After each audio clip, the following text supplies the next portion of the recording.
एकाच घरात दोन भूमिका, एक म्हणतो पाडा, दुसरा म्हणतो जोडा. धनंजय महाडिक यांनी खासदार शाहू महाराज छत्रपती त्याचबरोबर संभाजीराजे छत्रपती यांच्यावर जोरदार निशाणा साधलाय.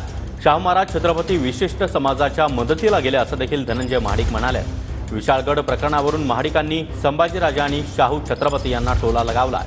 तर विशाळगडावरील अतिक्रमण 15 ते 20 वर्षांपासून आहे, तेव्हा कुणाचं सरकार होतं, माजी पालकमंत्र्यांनी काय केलं? धनंजय महाडिक यांनी सतेज पाटील यांच्यावर हा जोरदार हल्लाबोल केला. काय चाललंय लक्षात येत नाही. एका घरात दोन भूमिका कशा? एकाने म्हणायचं पाडा आणि एकाने म्हणायचं जोडा, अशा एका घरात दोन भूमिका दिसत आहेत. हे लोकांना म्हणजे लोकांची दिशाभूल करण्याचा प्रकार आणि लोकांना फसवण्याचा प्रकार माजी पालकमंत्र्यांचा कुटील डाव आहे असं माझं स्पष्ट मत आहे.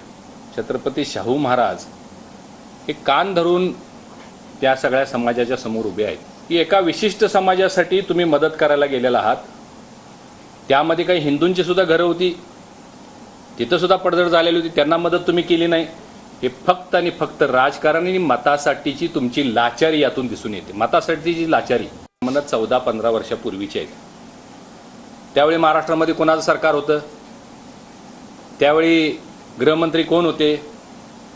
त्यावेळी सुद्धा अशा पद्धतीची आंदोलनं झाली. माजी पालकमंत्र्यांनी ती अतिक्रमणं काढण्यासाठी त्यावेळी काय केलं? माझा त्यांना प्रश्न आहे की तुम्ही संभाजीराजांना का नाही थांबवलं? ते तुमच्या महाविकास आघाडीचेच प्रमुख आहेत, तुमचेच नेते आहेत.